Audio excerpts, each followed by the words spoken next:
Hello, everyone, and welcome to the Lord Gord Podcast. This is your host, Lord Gord.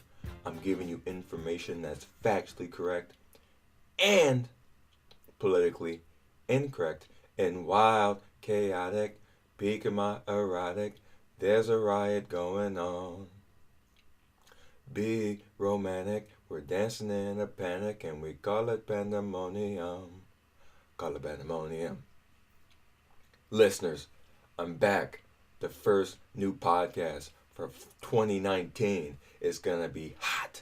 It's gonna be spicy. It's gonna be so exciting. So I don't have any notes for this week's podcast. Told you it's gonna be a surprise podcast for the new year. I've got it all up here. I've got some thoughts that have just been rummaging, dancing around in my head, and I'm going to explain those thoughts to you guys. So I was thinking, there's a certain demographic of men out here that I think more often than not cuck out. And I think it's ridiculous that they cuck out because if they're a decent man, they have a significant amount of leverage in the dating market. And that is the black man. And I've been thinking about this for a while. And I've been telling people this, but I truly feel that the black woman is the most immoral group in the U.S.A. Of course, we're not talking about general trends. We're not talking about individuals. We're talking about general trends. And the reason for that is a combination of a few things. You've got the overall victimhood culture that's been propagated madly since the 1960s. War on poverty. That poverty is the cause of someone else. The whole race hustling industry. The whole idea that blacks can't do anything for themselves. And the only way that they could advance is through government coercion, whether it's affirmative action, any kind of quota system, welfare, food stamps, Section 8, whatever. You've got that combined with the female victim mentality that women are oppressed by men. If it's not for government regulations, so on and so forth, women can't advance. Wage gap. The only reason why women make less than men on average is because of discrimination, blah, blah, blah. So you combine the toxicity of black victimhood with the toxicity of female victimhood, and you just put that thing together, and then you have a Frankenstein, which is the modern American black woman. And not only that, you have that whole welfare state mentality that you're entitled to something, whether you work for it or not. The fact that it doesn't matter what kind of terrible decisions you make, someone will be forced to subsidize you at the point of a gun. And the fact that you don't have to marry men, you marry the government. I tell my buddies this all the time. When women don't marry men, they marry government. And if they don't want to believe me, all you need to do is look at how big government policies, leftism, feminism, sexual revolution, destroyed the morality of black women. You got to think, today, the marriage rate for blacks is less than it was under slavery. I'm going to repeat that again. The black marriage rate today is less than what it was under slavery. And what they never tell you with the leftist Democrats, they want you to be a victim forever. They want you to be dependent on government forever. They want you to have this damsel in distress mindset forever. What these people don't tell you is that the black poverty rate for married couples has been in single digits every year since 1994. They'll never tell the women that because they don't want the women to marry men. They want them to marry government. That's why war on poverty didn't like the husband. So in effect, you were paying her to have bastard children. Not only that, but you had that whole feminist mindset. I can do it by myself. I'm an independent woman. I don't need no man. So why do you need government? Why are so many of you dependent on the government? The incentive of the welfare state did. It told the women that you can stand to gain a lot more in the short run if you get rid of this man, if you marry the government instead of this man. And what it told the men is that the men are disposable. You're not needed. It's no longer admirable and honorable to marry the mother of your children and build a family together. Because they're better off if you just leave. So what they did was they completely destroyed the morality of these people. They completely undermined the culture of marriage and family with these people. As recently as 1960, 3 out of 4 black kids uh, were living in two-parent homes, and about 20% were born out of wedlock. Today, less than 30% of black kids live at home with both married parents, and about 3 out of 4 are born out of wedlock. So when I call these black women the most immoral group in the USA, they lead the USA in illegitimacy numbers. 3 out of 4 are born out of wedlock. 70% live in single parent homes. That's a morality problem. That morality problem was fueled by the welfare state and welfare state ideology. But the fact of the matter is, those women choose those men that won't marry them. They choose them. They decide to do that. There's no one standing up in the culture that says what you are doing is wrong. Having babies out of wedlock is wrong. There are none of their friends saying, hey, are you going to marry him? Is he going to marry you? What the hell are you doing having this baby out of wedlock? Are you out your mind? That doesn't exist. It doesn't exist. I haven't seen it. I have not seen it. I haven't seen a single prominent black woman, discuss the problem of illegitimacy and single motherhood, and the fact that most of it is due to the fact that women choose men that are not worthy of marriage, that they wouldn't want to marry.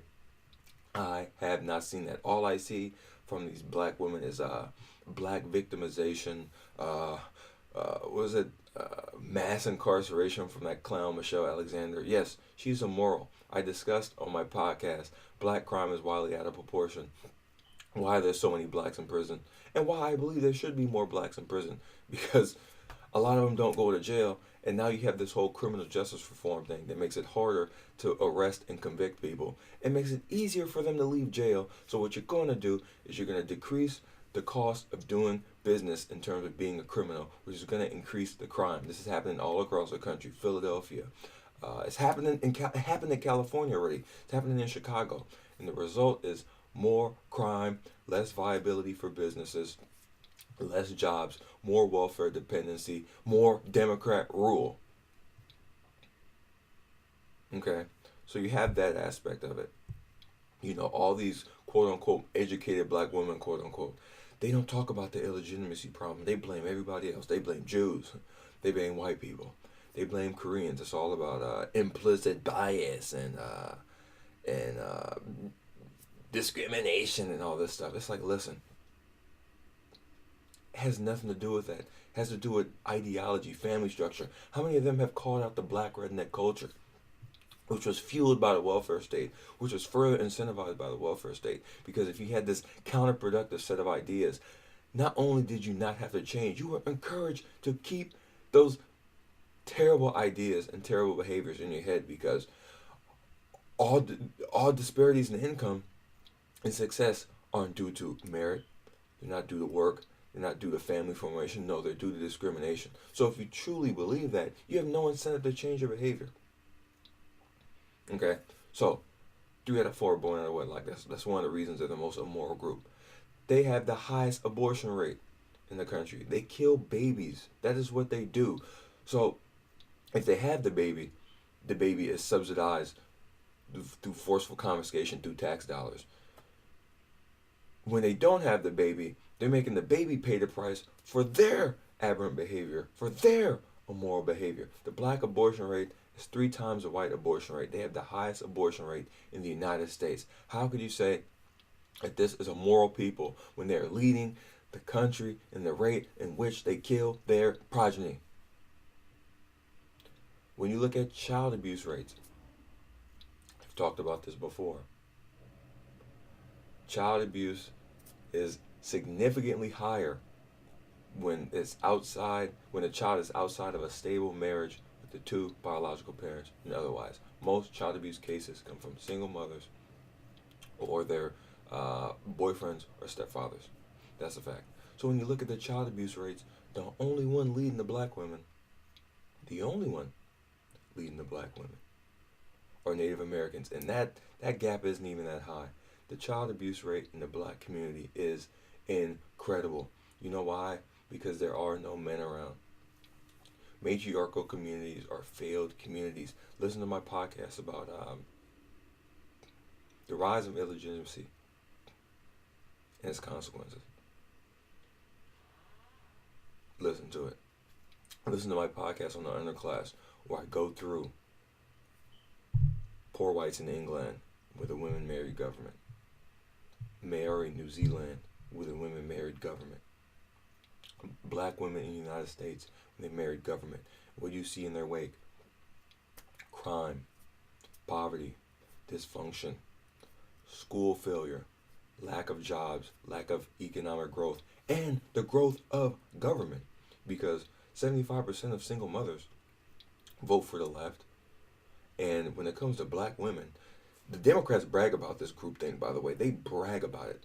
95% of black women vote for the Democrat Party, an immoral party, the party of economic control, the party of the welfare state, the party of catch and release, the party of criminals.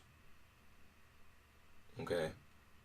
The party of forceful confiscation, the party of resentment, the party of envy, the party of our failing government school system that fails our kids year in and year out. That's who they give their allegiance to 95% of the time. You do not have that kind of consensus in a totalitarian state, yet you have it in a free society. That's insane. Also, why I say they're one of the most immoral groups in the United States. Look at the crime rates of their progeny. Listen to my podcast, Black Crimes Wildly Out of Proportion. 52% of murders since 1975 done by blacks. 40% of the robberies, 40% of the assaults. 2009, in the 75 largest counties, blacks made up 11% of the population, committed 70% of the robberies, 60% of the murders, 50% of the assaults. Look who's leading the charge for criminal justice reform. All these black women. None of them are talking about the problems of government dependency, the horrid government schools, the lack of school choice, illegitimacy, single motherhood, the actual problems, the cultural problems affecting blacks. They don't touch it because they married the government. I didn't know whether to laugh or cry. I read this a few weeks ago. But some article somewhere I was reading where it said that black women are the moral backbone of the Democrat Party. My jaw almost fell to the ground. The Democrat Party has no morals. They are extremely immoral. They are the party of killing babies, the party of economic control, the party of forceful wealth confiscation, the party of Jim Crow, the party of state-sponsored discrimination and affirmative action. They are the party of catch and release. They are the pro-criminal party. They're the pro-illegitimacy party. They're the pro-single motherhood party. They're the anti-God party. You're talking about moral backbone. A 75% illegitimacy rate, highest abortion rate, second to highest child abuse rate. Their sons commit the vast majority of violent crime in the United States, and you're talking about their moral backbone? Are you serious? But I know that they're lying because they're liars. Listen to my podcast about how the left is fake news. The left is built on a house of cards, and once you examine the evidence, it all falls apart. And let me touch on another thing. I had also seen another article, it was Rolling Stone or something like that, where some black woman was writing an article saying, hey, black men, stop voting Republican. That's one of the biggest problems in the black community. The fact that it's a matriarchal community, the fact that women lead the community, the fact that the majority of the households in them do not make good leaders. Do not make good heads of the household. Look at the crime stats. Look at the poverty stats.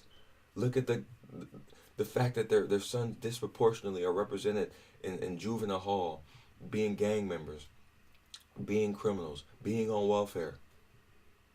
They are failed societies. Yet you have people openly campaigning and pushing up this group and giving this group all kinds of praise that it does not deserve. You can't call yourself the backbone of the black community when there's so much violence, chaos, and dysfunction. Let me give an example. Probably more true today than it was then. But let me give you an example. In 1980 Chicago, 1% of the population lived in the Robert Taylor homes, a housing project. In that housing project, 90% of the households were led by women, 80% were on welfare. 11% of all murders in Chicago happen in that housing project where 1% of the population live. The biggest predictor of a high crime neighborhood is a high concentration of single mothers in that neighborhood. So what does this all mean? Why am I all saying this? Of course, I'm going to do a longer podcast one of these days about the fact that when women don't marry men, they marry government, which is one of the end goals of feminism, which is why it's such a disaster and it's wreaking so much havoc on our society today. But I'm saying this to say, with all the stuff I laid out about them being an immoral group, the fact that most of them are horrible choosers of men, that they're disproportionately married to the government, I say all this to say, you still have these black name, or they have this little hyphenated name, like they're some ghetto bastard or some Hispanic or something. And these men, I'm thinking to myself, they must be cucked out. They must be out of their mind. The fact that 75% of them have babies out of wedlock, 70% raise their children in single homes, the fact that they are the least likely to marry out of their racial group, they literally have little to no leverage in the mating market. They should be glad, kissing your feet if you're a decent, hard-working, upstanding man. They should be willing to commit to you, to serve you, to let you protect and provide for them. Yet they're cucking you out. They're bossing you around. They're treating you like you're less than them. You know, they're refusing to take your last name. And beggars can't be choosers, man. This is like knowing that an item's on sale. Everyone knows that the item's on sale, but when you go to the store, they say, not only do you not get the sale price, you have to pay more than the manufacturer suggested retail price. That is insane. And before I go, I'm going to touch on this attitude problem. Everyone understands that black women on average have horrible attitudes and are generally unpleasant on average. I was talking to a friend of mine about this, and she said, why is that the case? And like I laid out in the podcast earlier, you have the black victimization narrative pumped into their head at an early age. They're being pumped into their head that people hate blacks, that everything that's wrong in your life and your mother's life isn't because of horrible decision making, isn't because of a counterproductive culture. No, it's because of the color of your skin. They hear that. And then they hear it from the female side. They hear the female victimization narrative. So you put those two toxic ideologies together, and you just get a Frankenstein of victimhood, a Frankenstein of resentment, and just that's a combination of just general unpleasantness. And it truly is a shame. You 40, 50 years, they've been saying this, it's normal to not have a man around. There's nothing wrong with having a baby out of wedlock. There's no stigma attached to it. Mom's unpleasant to everyone. She's mean, she's rude, she's not feminine. She gets money doled out from the government regardless of her behavior. So that message that it sends to the daughter is, I don't have to refine my character, and I can have sex out of wedlock. There's nothing wrong with that. That's why you see the chaos and the destruction. I did my podcast, Black Crime is Wildly Out of Proportion. All the most dangerous cities in America have been run by Democrats for decades and have a black crime problem. And the place where most of the black crime happens has a proliferation of single mother homes. Yet none of these quote-unquote black intellectuals want to touch it because they benefit from blacks being poor, backwards, and stupid because their job is to be a race hustler. Yeah, one chick, another immoral black chick, writing about rampant child abuse in the black community, which is true, mostly done by the single mothers, and she tries to blame it on white people. No, when you look at child abuse rates for white single mothers, you look at child abuse rates for Hispanic single mothers, so on and so forth, it's going to be higher than if they're in a stable married family. You listen to my podcast on the underclass, or read Theodore Dalrymple's Life at the Bottom, the worldview that makes the underclass. You see the same pathology happening with poor white poor whites in England because they've had similar ideas pumped into their heads. They've had similar government policies that incentivize single motherhood, that deter work, and that tell people that they are entitled to something for nothing because the only way that rich people get rich is by making poor people poor.